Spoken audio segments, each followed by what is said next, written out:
Eu me chamo Alexia, vou começar a falar do meu testemunho desde o início. A minha mãe engravidou de meu pai e naquele dia eu fui formada no seu ventre.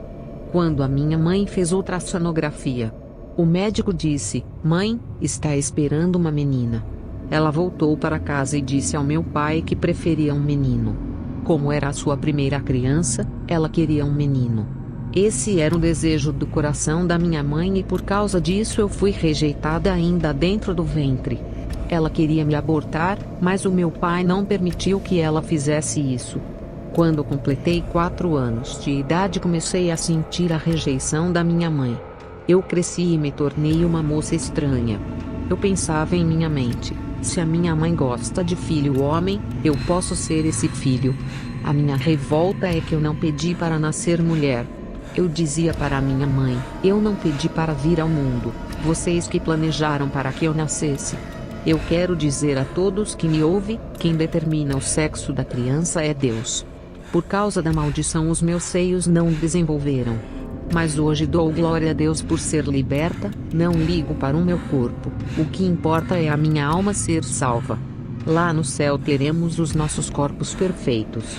Eu comecei a não gostar de homens e comecei a sentir um forte desejo por mulheres. Satanás percebeu todo esse desprezo da minha mãe e trabalhou em cima disso para destruir a minha vida. Passei a namorar outras moças sem os meus pais saberem. A minha primeira relação sexual foi com uma mulher. Embora eu mantivesse os meus cabelos crescidos e usava roupas femininas, o meu comportamento diante das mulheres era de um homem. Eu estava possuída completamente por um espírito maligno. Os meus pais não desconfiavam de nada por eu saber ser feminina na hora de passar a maquiagem. Uma moça passava todos os dias na minha rua com a Bíblia na mão. Senti um interesse por aquela moça, queria um namoro sério com essa jovem. Fui visitar a sua igreja através de um panfleto que recebi dela. Glória a Deus, Jesus sabe como trabalhar. Ele usa os nossos desejos pecaminosos para ganhar as nossas almas. Aquele convite me levou a pisar os meus pés na igreja pela primeira vez e ter um encontro com Jesus. Mas o que me levou a ter esse encontro foi essa moça que serviu de isca para que eu caísse na rede do meu Salvador. Através da minha fraqueza, fui resgatada por Deus. Entrei na igreja e um homem de Deus olhou para mim e revelou toda a minha vida. Ele sabia que eu era lésbica e ainda disse que a culpa não era minha por seguir esse caminho, e sim da minha mãe, quando ela abriu a sua boca e disse que preferia um menino ao invés de uma menina. Ela sem perceber havia jogado uma maldição no seu ventre, através de suas palavras que veio do seu coração com forte desejo. Naquele dia um demônio entrou no ventre da minha mãe e me possuiu. Eu nasci endemoniada e nunca tinha gostado de homem até receber a libertação. Aquele servo de Deus colocou as suas mãos sobre os meus ombros e orou. Eu caí no chão endemoniada e aquele demônio que morava dentro de mim há 20 anos foi embora. Aquele servo de Deus disse que eu estava possuída pelo espírito do lesbianismo. Eu fiquei livre daquele demônio que me acompanhava desde o ventre e pela primeira vez estava aliviada e feliz por ser uma mulher. Entreguei a minha vida a Jesus e aqueles sentimentos malignos desapareceram da minha vida. Não sentia mais aquele desejo por mulheres e tudo estava normal comigo. Voltei para casa saltando de alegria. Comecei a sentir sentimentos por homens e terminei os meus relacionamentos com outras mulheres. Relatei ao meu pastor da igreja onde me converti a respeito dos novos sentimentos que estava sentindo. O pastor me passou uma instrução dizendo para eu orar para não cair na fornicação agora que um novo sentimento começou a aflorar. Ele disse que eu posso se relacionar com um homem, mas eu tinha que orar e pedir uma pessoa de Deus. Eu era nova convertida, mas Deus sabia o desejo do meu coração e revelou para o seu servo para que eu não caísse em mais um laço do diabo que é a prostituição. Comecei a orar todos os dias pedindo um esposo, mas Deus tirou isso do meu coração e mudou a minha oração para que eu me fortaleça. A voz do Espírito Santo dizia suavemente que grandes são os mistérios que vão ser revelados para mim. O Senhor me revelou quando orava, tudo o que estava em oculto. Ele me advertiu para não se relacionar com homens ímpios. Eles iriam me tirar do caminho de Deus e me levar a lugares que não agrada a Deus. Deus sabia que eu estava gostando de um cristão que canta no grupo de louvor. Recebi uma advertência da parte de Deus. Nenhum daqueles rapazes eram as pessoas certas, apesar de serem membros da minha igreja. O Senhor disse que eles não são libertos e que o meu futuro esposo pertence a outra denominação. O Senhor disse: levá-lo em um servo para fazer uma visita na igreja do seu pastor. Quando esse dia acontecer, você receberá um sinal espiritual que ele é o seu futuro esposo. Não falarei qual é o sinal para que o diabo não veja e faça antes do tempo. Mas no dia do sinal saberá. E o seu tempo nessa igreja será curto. Tirarei você dessa denominação e colocarei em outra igreja. O seu futuro esposo também vai ser tirado da congregação onde ele é membro. Enviarei vocês dois para o ministério que me agrada e juntos farão aquela obra crescer. Não fique ansiosa, serva, espere em mim e realizarei o desejo do seu coração. Apenas busque a minha presença. Eu sou o seu noivo e preciso preparar a minha noiva. O Senhor sabia dos meus anseios de ter o meu primeiro esposo, já que eu nunca tive por ter me relacionado com mulher a vida toda. Entreguei o meu caminho ao Senhor e confiei, se dedicando à oração. Uma vizinha me convidou para fazer uma visita em sua igreja. Ela disse que um homem de Deus estava vindo de longe para pregar em sua igreja. Ele se chama Kyriakos e veio à noite pregar na igreja. Aquele homem não pregou a palavra de Deus e já começou a realizar operação de maravilhas como um teatro. Ele começou a fazer efeitos especiais fazendo as cadeiras voarem apenas apontando o dedo. Os vasos de flores que estavam em cima do púlpito flutuavam no meio da igreja. Ele disse que é o Espírito Santo que estava levantando as cadeiras e os vasos. E disse: o Espírito está passeando na igreja. Ele mandou o Espírito Santo apagar a luz da igreja e as lâmpadas começaram a piscar até que se apagaram. Depois ele mandou acender as luzes e a energia voltou. O povo glorificava a Deus e falavam em línguas estranhas dizendo: o Espírito Santo está aqui. Tudo aquilo me intrigou, o circo armado no púlpito da casa de oração. Não parecia uma noite de culto, mas parecia que tinha um mágico ilusionista. Um homem fazendo mágica na casa de Deus, um verdadeiro circo de horrores. E ainda dando ordem ao Espírito Santo como se fosse o seu servo. Esse homem não pregou a palavra que salva e edifica, apenas leu um versículo e fez todo aquele teatro. Ele dizia que o Espírito Santo estava manipulando os objetos. João 16, 8 e 9, fala: quando ele vier, convencerá o mundo do pecado e da justiça e do juízo, do pecado porque não creem em mim. Dos 10 aos 11, da justiça porque vou para o meu Pai, e não me verei mais. E do juízo porque já o príncipe deste mundo está julgado. A função do Espírito Santo é convencer do pecado e do juízo. O Espírito Santo não é artista de circo para fazer mágica fazendo objetos flutuarem. O que isso vai acrescentar na vida do povo? Quando acabou o culto, voltei para casa indignada. O que vou falar vai deixar a igreja assustada. Na mesma noite que esse homem fez aqueles sinais, um demônio horrível apareceu a mim e disse: está vendo? Os meus profetas também pregam, curam e fazem sinais, não são somente vocês que realizam. Olha os sinais que os meus filhos fazem, coisas extraordinárias que os verdadeiros cristãos não fazem. O seu Deus exige muita santidade e oração para receber um dom. Eu não exijo nada dos meus filhos e dou variedades de dons de sinais e maravilhas. Não precisa santificar e orar, eu posso dar muitos dons para você operar esses sinais e ainda faço o seu ministério crescer, faço conhecida nos 4 cantos do mundo. E aonde pisar os seus pés a multidão lhe seguirá. Pense bem, por mais que você ore e santifique, nunca fará tão grandes sinais iguais aos meus servos. Você viu o que o meu servo fez na igreja com as cadeiras e os vasos, fez flutuarem.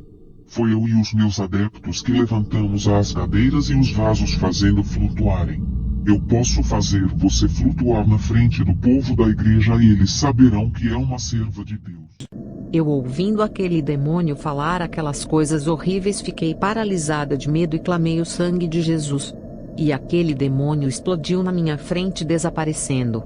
A minha mãe ouviu o estouro e correu para o meu quarto e não viu nada. O que aquele demônio disse a respeito dos sinais de maravilhas é verdade. Por mais que oramos e santificamos, nunca faremos sinais como aquele que vi na igreja. Embora o dom de sinais de maravilha exista, mas iguais àqueles que eu vi são demais. O prazer do Espírito Santo não é fazer um show para a plateia, mostrando que ele tem poder para fazer objetos flutuarem. O Espírito Santo usa uma pessoa para realizar o que é suficiente e acrescenta para a obra de Deus. Já o diabo gosta de se aparecer e dar espetáculos dentro da igreja, querendo provar que tem poder. O pior de tudo isso é a igreja se deixar enganar pela quantidade de sinais. A fé é pelo crer na palavra e não pelos sinais. Jesus repreendeu Tomé por ele querer ver os sinais da sua mão, mas parabenizou os que enxergam pela fé sem precisar ver os sinais. Jesus ainda disse que os sinais acompanharão a todos os seus servos. Ele não disse para correr atrás de sinais, mas afirmou que esses sinais vão estar seguindo os que levam à verdade. Não podemos acreditar que todos os milagres provêm de Deus. James e Jambres, servos de Satanás, operavam grandes sinais. 2 Timóteo capítulo 3 e 8, e Êxodo capítulo 7, verso 10 ao 12. Jesus alertou que nos finais dos tempos, os falsos profetas farão mais sinais do que os escolhidos. A palavra diz que no fim dos tempos quem se destacariam nos sinais são os falsos profetas, não os escolhidos. Mateus 24, versículo 24. O meu futuro esposo foi visitar a minha denominação. O Espírito Santo me revelou que ele é a pessoa que Deus preparou a mim. O seu nome é Dimitrios Kotsaris, um homem temente a Deus. Passamos a conversar e ter uma vida de oração sem contato físico até o nosso casamento. Foram 7 meses orando para Deus preparar. E tudo aquilo que Jesus disse se cumpriu. Eu me desliguei da minha denominação e Dimitrios se desligou da dele. Deus nos colocou em uma igreja abençoada. A nossa vinda para aquele ministério foi de Deus, que a nossa presença atraiu as almas para congregar conosco. O nosso ministério cresceu de uma forma espantosa. Eu e o meu esposo temos uma comunicação eficaz e de grande tranquilidade nas provas. Não gastamos muito o nosso dinheiro com tecnologia, tudo isso é vaidade. Sempre estamos economizando isso e lembrando do dia do amanhã. O meu esposo expressa os seus sentimentos com clareza. Isso facilita muito em uma relação. Um cristão rude que maltrata a esposa desgasta um relacionamento. Evitem discussões que aumentam o tom da voz. Não falem palavras destrutivas e nem palavras negativas. Exercite a empatia, o diálogo e apoie os projetos e sonhos do outro. O casal que não acredita no projeto do outro estraga o relacionamento. O esposo não pode obrigar o outro a fazer nada por obrigação. O sexo é respeito mútuo entre o casal.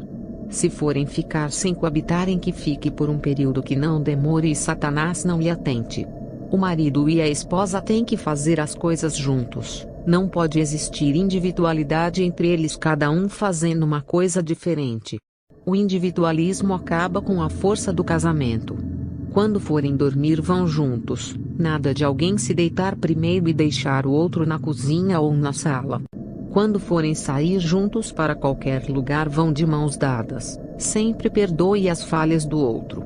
Se tiver algum conflito, resolva sentados no diálogo. Entendam que nada é perfeito e defeitos têm que ser corrigidos. De manhã, quando acordar, tem que um dar bom dia ao outro e um abraço forte sem motivo. Quando você que é esposo estiver no trabalho, mande um recado dizendo se está tudo bem em casa. Diga à sua esposa que a ama todos os dias. Repita essa palavra, assim como Jesus amou a igreja. O amor que Jesus sente pela igreja é inexplicável, que chega ao ponto dele resgatar das trevas e até morrer por ela. Um relacionamento conjugal forte é construído com o tempo, mantendo essa disciplina. Tudo começa pelo amor e uma boa gestão de bons hábitos que se desenvolvem todos os dias. Não deixa que o tempo de casados comece a surgir a falta de atenção, que é prejudicial ao casamento. A solução é sempre inovar coisas boas com que venha unir o casamento mais a mais. Não fique reclamando de sua esposa, mulher, não fique reclamando do seu marido. Parem de falar mal um do outro e ainda se justificando que estão certos. Não deixe Satanás destruir o casamento de vocês. Um casamento é como um jardim que é preciso ir cultivando com o passar do tempo. Estou advertindo a vocês porque o Senhor me revelou sobre muitos casamentos sendo destruídos por não se entenderem. Tem muitos cristãos divorciados por causa de coisas fúteis. Eu e o meu esposo, quando se desentendemos, compartilhamos as nossas falhas um com o outro, pedindo perdão um para o outro. Isso é maturidade que temos. Estamos evitando a cometer os mesmos erros em nosso casamento e estamos melhorando a cada dia. Estamos crescendo em nossa vida conjugal. Nós tínhamos um defeito de querer atenção exagerada um do outro ao ponto de sufocar. Isso estava acabando com a nossa vida conjugal, o controle excessivo que proibia o outro de conversar com as pessoas da igreja. A gente é líderes de grupos e os ciúmes estavam atrapalhando a obra. A base de tudo é a confiança e ciúmes não justifica a desconfiança. Isso desgasta e oprime qualquer pessoa. A mentira é a única que arruína o casamento. Eu e o meu esposo se ajustamos em muitas coisas. Deus me deu um esposo maravilhoso e compreensivo que sempre me ajuda nas orações. A gente ora juntos sempre à noite. Um dia eu estava orando e a presença de Deus ficou tão forte que fui arrebatada. De repente eu me deparei com um corpo negro gigante. Parece um ser gigantesco e eu estava perto de sua boca. Eu parecia um inseto perto daquela boca gigante. Esse corpo negro se alimentava de alma. Eu podia ver como aquele corpo estava ficando largo, quando as almas entraram pela boca que estava aberta. Eu vi a boca daquele lugar abrindo e engolindo milhões de almas. Quanto mais pessoas ele engolia, mais crescia seu tamanho, o lugar aumentava igual uma bexiga. O inferno é um organismo vivo que se alimenta do pecado. Aquele corpo devorava tudo que tinha pecado, a boca não parava de engolir todas as pessoas de diferentes pecados. Todos os tipos de pecado vão para esse lugar, a variedade de iniquidade é vitamina para aquele corpo. Esse organismo, junto com todas as almas que estão em seu interior, será lançado no fogo para ser queimado eternamente. Ao aproximar-me da boca do inferno, ela abriu-se para mim e o cadeado que fecha a porta foi aberto. Apocalipse capítulo 20 versículo 10, fala que o inferno será lançado no lago de fogo. Provérbios capítulo 30 versículo 16, fala que o inferno tem ventre. Provérbios capítulo 1 versículo 12 fala que o inferno tem uma boca onde descem as almas conscientes. Isaías 5 versículo 14, fala que o inferno tem uma boca. Aquela boca me sugou igual a um aspirador e eu escorreguei pela garganta do inferno. Estava cheias de lodo e lama podre. Eu caí em um abismo que parecia que não tinha fim a minha queda. Eu parecia uma pedra sendo lançada para baixo no abismo. Eu estava em um buraco profundo e gritava que a minha garganta estourava. Jonas capítulo 2 versículos 5 ao 6, fala das algas que se enrolam na cabeça. Também fala de covas, prisões eternas e das trancas da terra. Eu estava presa eternamente em uma cova, trancada debaixo da terra e ainda umas cordas se enrolaram na minha cabeça e garganta me sufocando. E quando não tinha mais esperança, algo me puxou para fora daquela cova. Eu comecei a caminhar por aquele lugar e vi um vale só de homem homossexual. Esses homens estavam um em cima do outro e uma voz dizia que eles mesmos tinham praticado sexo entre eles quando estavam vivos na terra. E continuei caminhando e vi um homem no tormento. Esse homem eu conheci ele no leito de hospital. O meu pastor tinha ido ao hospital e evangelizou-o. O homem estando em fase terminal, os médicos disseram que ele tinha câncer e não havia mais jeito. Ele estava condenado à morte. A sua solução era entregar a sua vida a Jesus. Ele não queria se arrepender e disse para o meu pastor que se Jesus fosse bom, não teria deixado o câncer comer ele por dentro. E partiu sem se arrepender dos seus pecados e estava arrependido naquele lugar. Também vi uma mulher que trabalhava de prostituta. Ela era minha vizinha e morreu há 2 anos de acidente de carro. Quando ela me viu, pediu para lhe tirar daquele lugar. Também vi uma amiga minha que morreu há 5 anos atrás. Ela era lésbica e quando ainda vivia a gente saía para as casas noturnas juntas. Ela se chama Adrasteia e quando me viu gritou o meu nome. O lugar onde ela está é infestado de lésbica. Aquele lugar seria a minha morada se eu não me convertesse. Também vi 2 homens que eram deficientes quando ainda viviam na terra. Vi um homem que era cego e estava dentro de uma cova de fogo. Uma voz dizia que mesmo ele sendo cego tinha um coração maligno. Usava a sua língua para mentir e ainda causava divisões dentro da família. Aquele homem havia nascido cego, mas vivia em fornicação. Ela pagava uma pessoa para levar ele às casas noturnas e quando chegava lá se embriagava e mantinha relações sexuais com várias mulheres. No inferno ele conseguia ver o fogo do tormento lhe consumindo. O outro homem estava sem perna e se arrastou pelo fogo. Uma voz disse que esse homem era um cristão, mas ele começou a caminhar para casas de prostituição.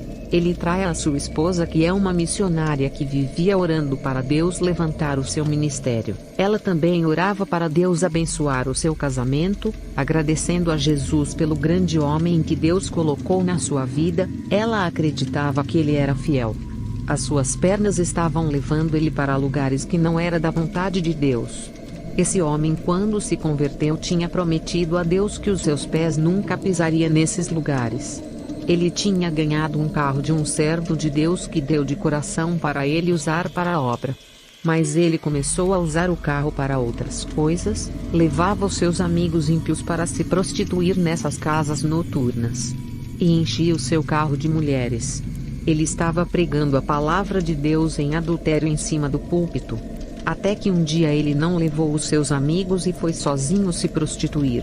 Deus não queria que nada acontecesse com os seus amigos, e sim com ele. Nesse dia ele sofreu um acidente e as 2 pernas foram amputadas. A sua esposa chorou e questionava a Deus dizendo: Senhor, como o seu servo vai fazer a obra? O seu esposo também murmurava chamando Deus de carrasco. Até que ele desviou e o seu coração se endureceu. Mesmo sem as pernas tratava mal a sua esposa. E quando o povo da igreja ia visitá-lo, ele expulsava a todos dizendo que não queria saber de Jesus por permitir que ele ficasse sem as pernas. A perda de suas pernas não levou aquele homem ao arrependimento. Ele morreu e chegou ao inferno sem as pernas e se rastejava pelo fogo e gritava de dor. Continuei a caminhar e passei perto de um grupo de pessoas que estavam sendo chicoteadas pelos demônios. Uma voz disse: esses que vocês estão vendo são os desviados. Eles estão sofrendo as mesmas chicotadas que Jesus sofreu. Quando passei por aquele lugar e continuei a caminhar, eu vi milhões de almas caindo de cima. Elas pegavam fogo antes de chegar ao chão do inferno. Os gritos que ouvi naquele lugar são arrepiantes. Uma força me puxou para cima e eu estava fora do inferno. Fiquei flutuando nos ares. Uma voz disse: se prepare que vou lhe mostrar as visões que acontecerá no tempo do fim. Eu olhei para cima e vi um grande meteoro caindo do céu na terra. Esse meteoro, quando se chocou na cidade, derrubou 4 prédios que estavam juntos. Esses prédios tinham várias pessoas dentro que morreram com o fogo do choque do meteoro. Pedaços dos prédios caíram na avenida em cima das multidões de pessoas que estavam passando na rua. Os gigantes pedaços dos prédios caíram em cima de carros, casas, comércios e as chamas se alastravam por todos os lados. Multidões de pessoas foram mortas sendo esmagadas e queimadas. Essa visão me causou espanto, mas depois eu vi outro meteoro maior caindo dentro do mar. O impacto foi tão forte que as águas do mar ficaram agitadas e causou um tremor no fundo do Oceano Índico, Atlântico e Pacífico. As ondas subiram mais de 600 metros e continuou a subir passando disso. Prédios de 10 andares para cima que estavam perto dos mares foram cobertos. Pessoas foram arrastadas das janelas desses prédios através das ondas. As águas tomaram as avenidas, arrastando carros, caminhões, árvores, casas, prédios e multidões de pessoas. Isso aconteceu nos 4 cantos do mundo. Ilhas foram submersas, países pequenos à beira-mar desapareceram e civilizações foram tragadas. Pequenos países que são ilhas ficaram debaixo das águas no fundo do mar. Quando as águas ficaram normais, o mar estava cheio de corpos. Tubarões, crocodilos e outros animais marinhos se fartaram de tanta carne que foram arrastados pelas águas para dentro do mar. E na avenida havia muitos corpos, um por cima do outro, e também as ruas estavam cheias de corpos para todos os lados. Parecia que a cidade foi atingida por 10 bombas atômicas por causa dos destroços que as ondas causaram. Tubarões, baleias, peixes e outros animais marinhos também foram arrastados para a terra por causa das ondas. Vários barcos e grandes navios foram engolidos pelas águas. Os corpos mortos que estavam espalhados pelas ruas entraram em estados de decomposição. As autoridades governamentais não sabiam onde enterrar tanto corpos mortos de pessoas e animais. Com aqueles corpos mortos no meio da rua, epidemias de doenças começaram a se multiplicar através de insetos, vermes e bactérias. Os demônios que atuam no mar estavam mais agressivos e causaram redemoinhos nos mares e arrastaram embarcações. Olhei para o céu e vi uma pedra gigante vindo do universo e ao entrar na atmosfera do nosso planeta se despedaçava. Aqueles pedacinhos eram pequenos nos ares, mas ao cair na terra eram gigantes. Cada pedaço daqueles caíram no mar e nos rios. Essa pedra gigantesca que veio do espaço tinha um veneno tóxico. Quando caiu nas águas, elas ficaram contaminadas e milhões de animais marinhos morreram e ficaram boiando nas águas. Não havia espaço nos rios e nem nos mares para as embarcações andarem por ter tanto animais mortos. Havia animais espedaçados por causa dos impactos dessa grande pedra espacial. As águas se tornaram em sangue e um forte fedor de carniça invadiu todo o planeta. As águas de sangue coalharam e muitos animais morreram de sede por beber aquelas águas contaminadas. O nível de oxigênio dessas águas caíram e tirou toda a vida da água, mudando toda a sua estrutura molecular.